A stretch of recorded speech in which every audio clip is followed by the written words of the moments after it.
Hi everyone, I'm Siddhant, a developer relations engineer at Harness, and in this video I will show you a really useful feature for Harness pipelines. This feature allows you to add or edit nodes for your pipeline executions. You can add these nodes while the pipeline is running or even after the execution is completed. This gives you a more contextual way to manage your executions because you can also filter your executions using these nodes. You can tag your runs with deployment details, with IDs, with ticket numbers, or anything for that matter based on your use case. Well, let's see how. But before jumping into the how, let's see what all permissions you need in order to be able to use this feature. So you must have the execute pipeline permission to be able to add or edit nodes to your Harness pipeline execution, and in order to use the filter executions by nodes functionality, you'll also have to get the CDS execution list filters feature flag enabled. You can always contact Harness support to get the feature flag enabled. Let's jump into the pipeline. Over here, you can see I have a test pipeline which is called edit nodes test pipeline.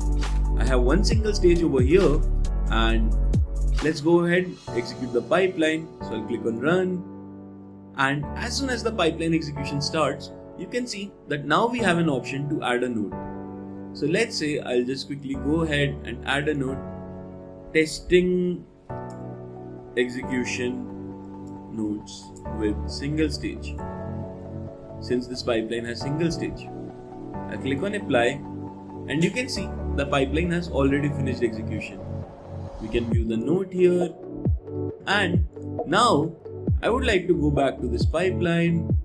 I click on edit nodes test pipeline, and I would like to add one more stage to it, which is, let's add a custom stage. I'll name it test stage 2, and I'll add a shell script step here, and let's echo hello.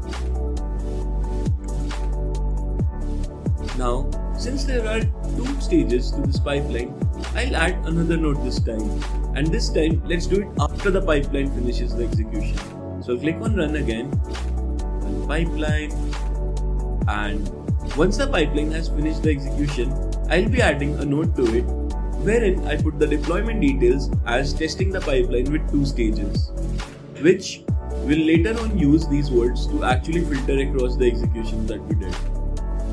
Okay, so one stage is done, the other stage is executing. Alright, the second stage is completed execution as well.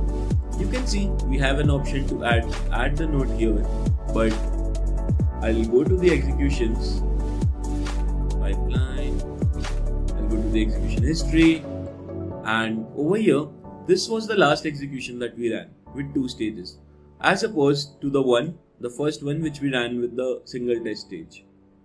Over here, I'll click on add execution nodes, and I'll say testing pipeline with two stages. I'll click on apply, and the node has been successfully added.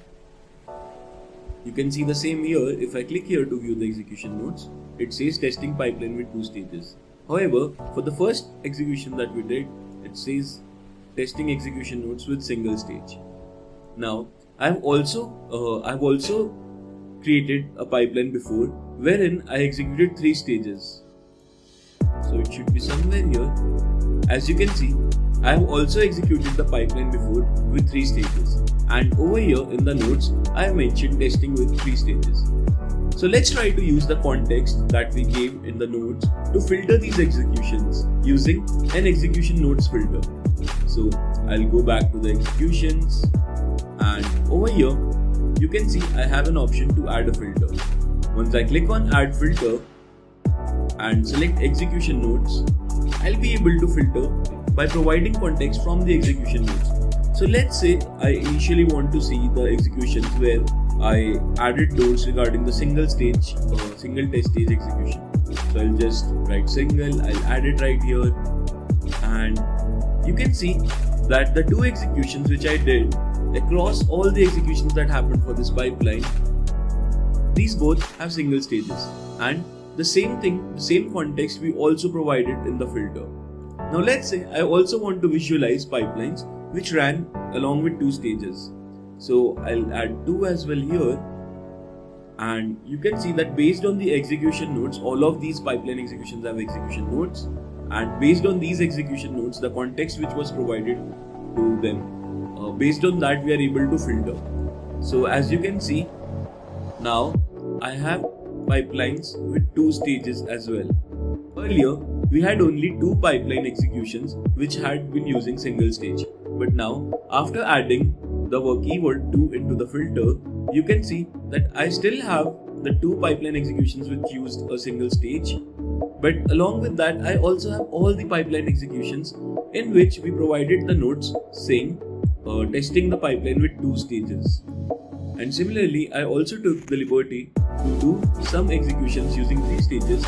So I'll add that here, and you can see that now we have even more executions, and once we expand them, we'll be able to see that the executions which have used 3 stages in the pipeline and for which we have provided the nodes saying testing with 3 stages have also shown up in the filtered list. Hence, you can always use this feature to filter your executions, and you can also provide any sort of deployment details, ticket numbers, change IDs, or anything for that matter based on your convenience and use case. Well, that's it for this video. I would really urge you to go check out the documentation. The docs have all the details that you'll need to get started with this feature. And thank you so much for watching this video. Stay tuned.